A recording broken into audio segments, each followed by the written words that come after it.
जय भीम। महामहिम राष्ट्रपति जी के अभिभाषण पर धन्यवाद प्रस्ताव पर बोलने को आपने मुझे अवसर दिया, इसके लिए मैं आपका आभारी हूं। सभापति महोदय, सर्वप्रथम मैं बहुजन समाज में जन्मे सभी संतों, गुरुओं, महान पुरुषों को नमन करता हूं, जिनमें महात्मा ज्योतिबा फूले, डॉक्टर बाबा साहब अम्बेडकर और मान्यवर काशीराम साहब को मैं याद भी करता हूं आज के दिन पर। साथ साथ नगीना की महान जनता और भीम आर्मी और हमारी पार्टी आज़ाद समाज पार्टी काशीराम के साथियों का भी धन्यवाद करता हूं। इसके बाद अपने कुल गुरु जगत गुरु सदगुरु रविदास जी महाराज को भी मैं नमन करता हूं, जिन्होंने दुनिया को लगभग 600 साल पहले बेगमपुरा शहर के रूप में दुनिया का सबसे महान लोकतांत्रिक दर्शन दिया। अध्यक्ष महोदय, माननीय सभापति जी, 14 अगस्त 1947 को ये देश अंग्रेजों के अधीन था। 15 अगस्त 1947 को हम लोग आज़ाद हुए। 16 अगस्त 1947 को देश आज़ादी में था, लेकिन धन धरती राजपाट में बंटवारा नहीं हुआ। जो साधन संसाधन थे उनमें बंटवारा सही रूप से न होने के कारण एक बहुत बड़ी आबादी सुविधाओं से वंचित और सम्मान से वंचित रह गई। उनको सम्मान देने के लिए और अंतिम व्यक्ति तक सुविधाएं पहुंचे, इसके लिए लोकतंत्र की व्यवस्था हुई। लेकिन आज़ादी के 70 साल बाद भी हम कहाँ खड़े हैं, इस पर ये चिंता का विषय है। मैं मानता हूं कि सामाजिक न्याय तभी होगा माननीय सभापति जी, जब जातीय जनगणना पूरी होगी और जातीय जनगणना कराई जाएगी और साथ साथ संख्या के आधार पर आरक्षण जो है वंचित वर्गों का बढ़ाया जाएगा। उसके साथ साथ जब राष्ट्रपति जी अभिभाषण पर बात रख रही थी तो उन्होंने शहरी और ग्रामीण क्षेत्रों के विकास की बात कही और ये भी कहा कि दुनिया में सबसे उत्तम शहर हमारे यहाँ बने। लेकिन माननीय सभापति जी, 70% आबादी तो गांव में निवास करती है, तो गांव की आबादी के बारे में भी सोचना होगा कि उनका जीवन कैसे बदले। माननीय सभापति जी, उच्च शैक्षणिक संस्थानों में बहुजन समाज के जो छात्र हैं उनके साथ कास्ट एट्रोसिटी हो रही है, निरंतर उनकी हत्या हो रही है। साथ साथ जो सरकारी कर्मचारी हैं दफ्तरों में, उनके साथ भी जो SC ST OBC और मुस्लिम और अन्य धार्मिक अल्पसंख्यक, उनके साथ भी माननीय सभापति जी जातिगत और धार्मिक जो है शोषण किया जा रहा है। इसलिए मेरी मांग भी है कि पुरानी पेंशन को भी अध्यक्ष जी बहाल किया जाए। जो कर्मचारी देश की सेवा में लगे हैं उनका भी सम्मान होना चाहिए। साथ साथ सभापति जी, भाजपा ने चुनावी लाभ के लिए सबका साथ सबका विकास के नारे दिए जो खोखले हैं, क्योंकि 10 साल में दलित, पिछड़े, आदिवासी, मुस्लिम और अन्य धार्मिक अल्पसंख्यक जो अत्याचार हुए हैं वो किससे छिपे हुए नहीं हैं। ये गलत है, ये बंद होना चाहिए। सभापति महोदय जी, महामहिम राष्ट्रपति जी के अभिभाषण में निजी क्षेत्रों में SC ST OBC को रिजर्वेशन देने का कोई उल्लेख नहीं हुआ है, जो कि आज चर्चा का विषय, क्योंकि 98% प्राइवेट सेक्टर है, 2% सरकारी सेक्टर है, तो 98% प्राइवेट सेक्टर में भी हमारी हिस्सेदारी की बात होनी चाहिए। माननीय सभापति जी, आशा कार्यकर्ताओं, आंगनबाड़ी वर्करों, भोजन माताओं के वेतन वृद्धि पे भी कोई उल्लेख नहीं हुआ है, वो भी अभी नंगे, उन पर भी सोचना पड़ेगा। माननीय सभापति जी, जिस क्षेत्र से मैं चुन के आऊँ नगीना से, वो बहुत पिछड़ा क्षेत्र है। उस क्षेत्र में कोई विशेष आर्थिक पैकेज नहीं दिया गया, रोजगार की सेवाएं नहीं है, नौजवान पलायन करता है। IIT, IIM, एम्स, केंद्रीय विद्यालय आदि शिक्षा में और चिकित्सा संस्थानों की स्थापना होनी चाहिए, जो कि नहीं है। और माननीय सभापति जी, मानसून सत्र आ गया है, मेरा क्षेत्र बाढ़ से बहुत प्रभावित है, इसलिए मैं आपसे आग्रह करूंगा कि वहां के लोगों को बाढ़ से निजात दिलाई जाए।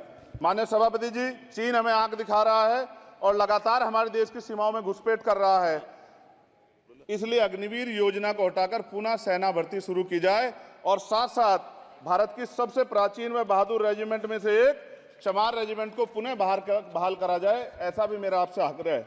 माननीय सभापति जी, पिछले सारे प्रधानमंत्रियों ने मिलकर जितना कर्ज लिया है उससे दुगना कर्ज हमारे वर्तमान के प्रधानमंत्री जी ने लिया है। किसान अगर अपना कर्ज माफ कराने के लिए जाता है तो लाठी झेलनी पड़ती है, जबकि सरकार ने धन्ना सेठों का 15 लाख करोड़ रुपया माफ किया है। इस ओर हमें ध्यान देना पड़ेगा, हमारी आने वाली पीढ़ियों को ये कर्ज चुकाना पड़ेगा। माननीय सभापति महोदय जी, किसानों को MSP की लीगल गारंटी तथा किसानों का कर्ज माफ होना चाहिए। साथ साथ 2 अप्रैल 2018 को SC ST के बच्चों पे बहुत बड़े पैमाने पे मुकदमे लगे थे, वो हमारी लड़ाई सही थी, ये सुप्रीम कोर्ट ने माना और बाद में सरकार ने माना, वो मुकदमे तुरंत वापस होने चाहिए। माननीय सभापति जी, प्रेस जो है उस पर भी शिकंजा कसा जा रहा है। जो पत्रकार सरकार खिलाफ बोलता है नौकरी से हाथ धोना पड़ता है, और सोशल मीडिया हमारा हथियार है, उस पर तरह तरह के प्रतिबंध लगाए जा रहे हैं और विरोध करने वालों को सोशल मीडिया हैंडल भी सस्पेंड करा दिए जा रहे हैं। साथ साथ सभापति जी, पेपर लीक और परीक्षाओं के कैंसिल होने से देश के नौजवानों का भविष्य खतरे में है। नीट, यूपी सिपाही भर्ती सभापति जी और 69,000 शिक्षक भर्ती में आरक्षण घोटाला हुआ है, कोई पूछने वाला नहीं, खून के आंसू रो रहे हैं बच्चे, बेरोजगारी का दंश युवा झेल रहे हैं।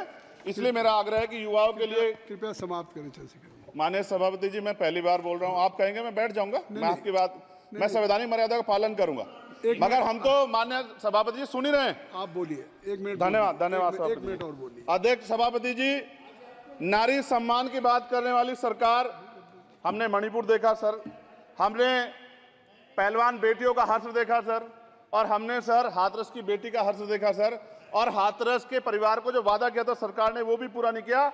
और महिलाओं में भी, स्पेशली दलित, पिछड़े और मुस्लिम वर्ग की, आदिवासी वर्ग की महिलाओं के साथ आज भी एनसीआरबी का डाटा कहता है सर जो जुल्म हो रहा है वो सहनीय नहीं है सर।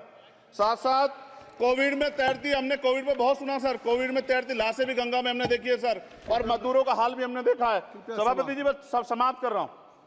नोटबंदी पे छोटे मजले उद्योग की जो कमर टूटी वो भी हमने देखी है।